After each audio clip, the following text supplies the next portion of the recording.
first impressions, I didn't really know exactly what to expect. I'd heard rumors, but to see it firsthand is definitely a lot different. I think what surprised me most was all the space there is off the tee where you're trying to play it into other fairways or just weird stuff like that. I didn't really expect playing into opposite fairways as often as we may be doing. It can get a little dangerous out there at times, just with the way the holes crisscross. But it's a really, really special place. I can kind of see the history and see how golf was designed to be played hundreds of years ago. So it's pretty cool to see firsthand. And how have your preparations been going as we get to the eve of the championship? Yeah, I've just been trying to get out on the golf course and spend as much time out there as I can. Really just trying to get used to the firmness, get used to the bounces, learn as much as I can about the golf course. Just because I think once you get to a tournament like this, I'm not really going to figure out anything on the range or the chipping, short game area, whatever it is. I'm going to do most of my figuring out there on the course and just kind of get used to how it plays, where I can miss, where I can't miss, stuff like that. Okay, we'll take questions from the floor if you raise your hand. Just gentleman in the first row. Hi, Scottie. Alex Thomas, CNN. You did pretty well in your Open debut last year. First 3 rounds, all in the 60s. This is a different course. You mentioned the history. You mentioned the weird crisscrossing of fairways. Do you still think you can contend this week despite everything being so strange and new? Yeah, I mean, I don't really see why not. I kind of enjoy this style of golf. It's definitely different than what I'm used to, but with how firm everything is, you have to have such good control of your ball, and I feel like that's a skill of mine, is being able to hit all different kinds of shots.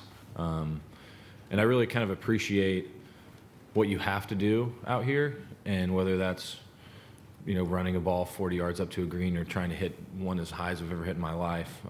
Just doing all different kinds of stuff, I think, is more enjoyable for me when I get back to the States sometimes, especially after last year. I kind of missed playing over here, and so to be back is really fun and special, and I'm looking forward to doing it in competition this week. Okay, Jeff. You're known for the shot this year at the Masters, which was a punch shot. How far out from the greens are you willing to use that, and also how far out have you tried using putter to approach to a green here? I've used putter pretty far out. I would say more than maybe 30 yards. It really depends on kind of what's in front of you.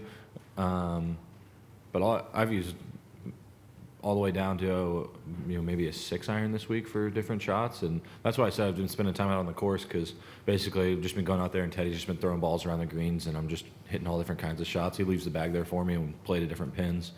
With how firm everything is, it seems like there's going to be certain spots where a lot of balls are going to go just based on where the wind direction is going to be. And I mean, I'll use whatever I need to use. So yeah, you might see some weird stuff this week. I mean, it's really firm out there. What do you think of the road hole? It's pretty funny. You hit over the hotel, and then the green, like, it is so small. And then I went down and fooled around in the bunker a bit yesterday, and I'm definitely gonna do everything in my power to not go into that bunker. It's so bad down there. But it's really cool. It's such a fun hole to play. I think that's one of the special things about this golf course, is it's so simple, but it's really fun to play. And no matter the conditions, I'm going to go out there and have a good time just hitting all kinds of weird shots. Okay, next question, Stephanie. Hi, Scottie. You're the world #1. It doesn't get much better than that. But what would it mean to you to go on and win this very special Open at the home of golf?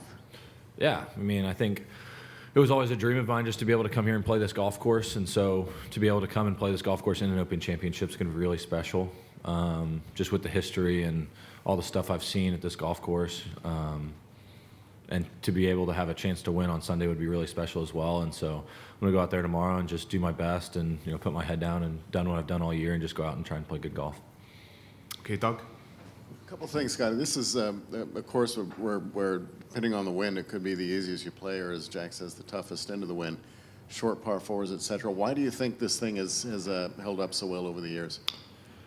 I think when it's short by modern standards, frankly. Yeah, but it doesn't always play short. Certain holes, depending on wind, will play really short, and then other holes will play really long. Like, for instance, I came here Sunday, #1, not much wind. I hit 5-iron lob wedge.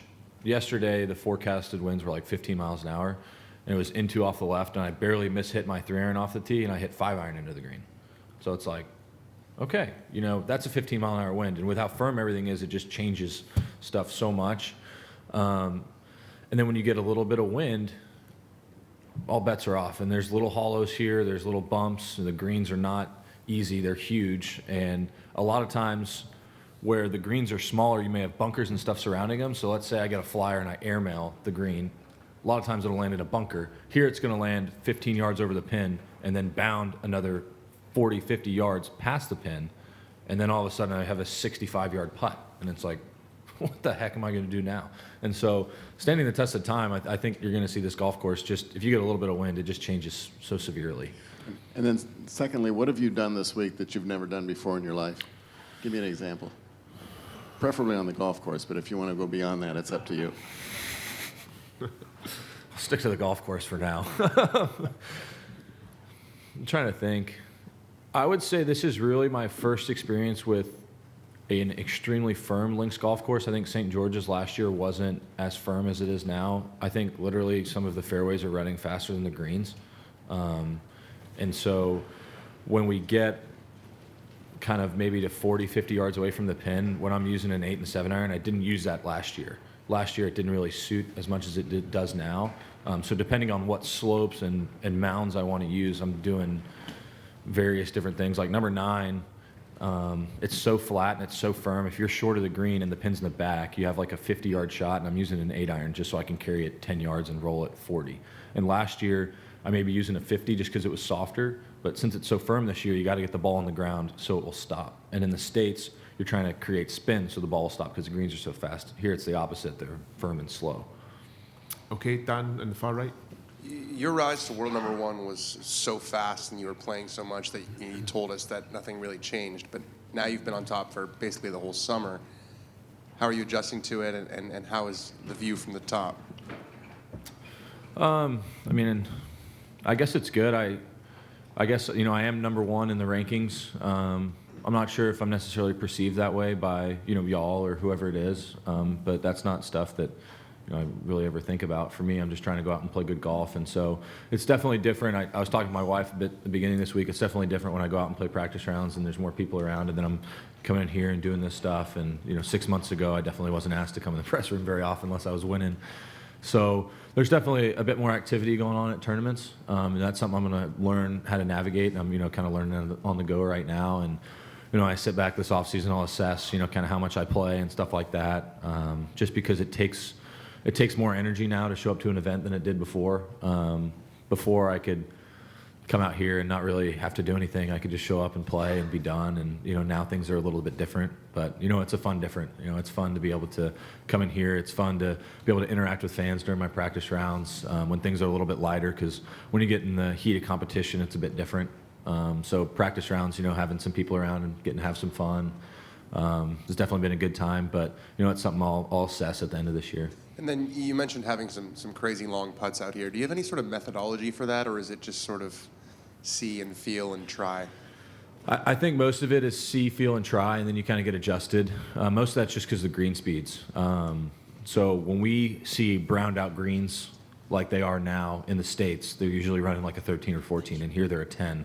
And so what I've done most of the time this week is just try and get on the greens and get around them and hit as many different shots as I can, because it's so different than what we're used to.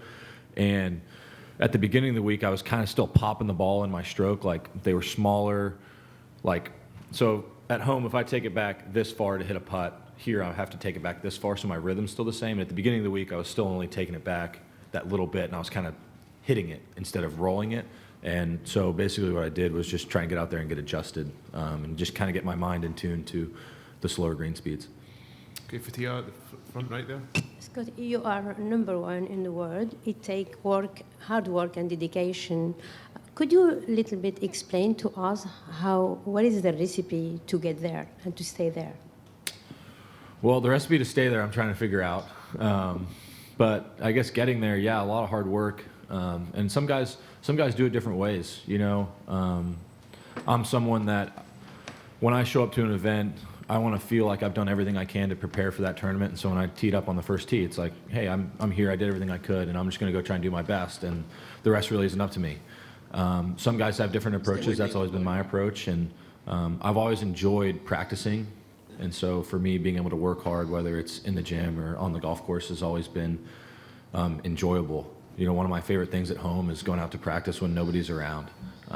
There's a little short game area at a course I recently joined where not many people go back there, and I can spend, 4 or 5 hours of the day back there and not see a single person, just go out there and practice. And for me, that's where I get my confidence from.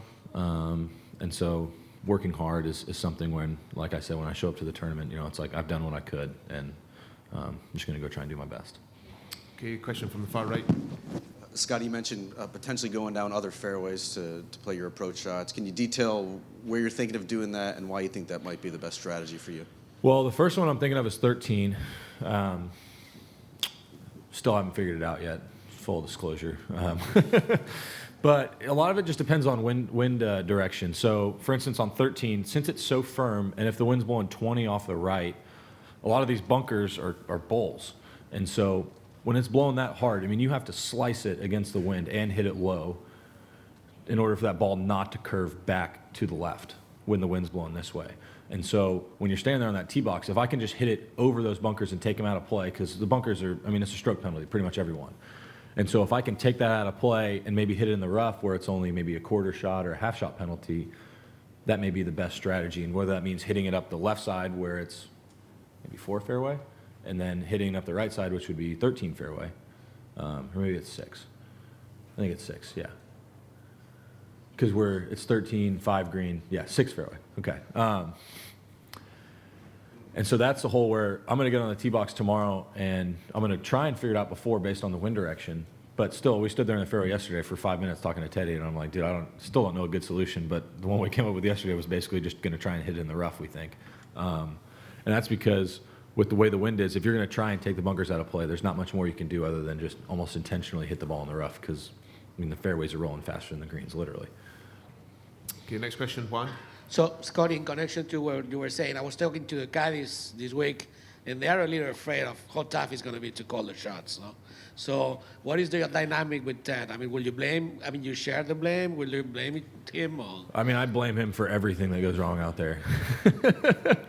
No, yeah, the caddy's going to help, but like I said, if I'm one groove off on a shot, it's going to change it by 20 yards. And we may have everything correct and then get a little gust of wind, and it's going to change it by 20 yards. A lot of the stuff out here is so hard to predict that if you're a caddy, I would hate to be a caddy this week. It would be so hard. Whatever it is, when the wind gets to blowing like it is now, and off these fairways, I don't think people realize the ball actually spins a little bit more off this grass than it does in the States. And so when we're hitting into a 15-mile-an-hour wind, it affects the ball even more than it does at home. And it's blowing harder. So it's totally different than what we're used to. And so that's why it's up to the player most of the time to hit these weird little shots, whether it's me chipping a 5-iron trying to land at 140 or hitting an 8-iron and trying to land at 190 and hitting it straight up in the air. A lot of the stuff you can't totally predict, but you just try and use the slopes and the contours to your advantage and then kind of go from there. And so a lot of what Teddy's going to do this week is just coming up with ideas to be like, hey, use this mound. Try and use this. Not, hey, man, hit this shot 147 and aim here. It's like you can't really predict stuff like that. So the caddies, it's going to be tough. Okay, Garrett in the back row. Yeah, Scottie, you were talking a second ago about strategy for the course. What's your favorite challenge to the strategy of St. Andrews and also the sentimental side of it here this week, this place? Yeah, I think first and foremost is avoiding the bunkers. The legend of Tiger, avoiding all of them for 72 holes. It's pretty cool. I still haven't figured out quite how he did that, but that's most of strategy for me on the golf course is playing angles. When things get really firm, avoid bunkers and use angles where you can. And whether that means playing down another fairway or hitting into the rough. When it gets so firm, you have to have a good angle. A lot of times people talk about that, on the coverage or whatever it is about having a good angle, but it truly applies when it's this firm. Okay, Joy. Scottie, I don't know how big you are on watching YouTube videos and things like that, but if you have watched a lot of Open Golf Championship on YouTube videos or in live telecast when you were growing up, which is maybe one moment or one tournament or one shot that really stood out for you that made you think, wow, this is really different? So going into this week, yeah, I like YouTube. I'm a big YouTube fan. I've watched, they have like I I don't know exactly what they're called, but each Open they have like an hour-long video where they don't show as much golf as I'd like to see, but they show enough. I watched, the coverage of when Zach won in 15 and the wind was a different direction, but I will sit and watch that stuff just because I want to see where guys hit it. You can learn a lot from watching stuff like that, and I did that before the Masters too. Brookline, there wasn't as much information. In Southern Hills, they changed, but I do learn a lot from stuff like that. I think what I always go back to is people telling all these legends where it's like one day I hit 5-iron lob wedge into a hole, and the next day I hit driver 3-wood because the wind was blowing so hard. And you don't really believe it, and then you come out here for the first time and you see it, and it's like, oh wow, that makes complete sense. And so a lot of the shots you see, like I always think of the one where Tiger hit that 3-wood and he's aiming at a certain mound, and he hits the mound and then it kicks it down out there onto the green, and he hit a perfect shot and it was 20 yards away from the pin. And so stuff like that, like guys have different strategies for playing links golf, and different things work for different people. And I'm still trying to figure mine out, but a lot of it is just kind of plotting your way around the golf course and trying to avoid those silly errors, because you can all of a sudden get into one of these pot bunkers and it'll take you 3 shots to get out, and then all of a sudden you've wasted 2 shots on a single hole, and at the end of the week that's going to make a huge difference. Okay, Jeff. Will you watch some of the golf before you play? Mm-hmm. And then, since you're in full disclosure mode, have you figured out the 12th hole? The 12th hole. Short par 4. Yeah. Depending on wind direction, yes, I figured out what I want to do. Once again, there's not really a great solution. If there's a great solution, it'd be easy for guys to figure out. You kind of just, it's mostly up to what you see off the tee, and I've kind of had a good feel for what I'm going to do. But if it starts blowing straight into the wind, like I may not be able to cover those cross bunkers, and the hole's totally going to change. And but once again, that's a hole where it's like, yeah, I'm going to try and avoid the bunkers, but if it's blowing 20 in our face, those bunkers are going to be really, really hard to miss. So we'll figure it out. Okay, microphone number 4 at the back. Yes. Scottie, there's so much of talk about tradition here, about people who won here, people who've come 6 times to the Open at St. Andrews, etc. But you are the world number 1, 4 times winner this year. Like, how do you deal with that? Is there more pressure on you? Is there less pressure on you? And how do you look at that? Yeah, I don't feel like there's any more pressure on me. I'm showing up like everybody else, trying to come here and play well at a golf tournament.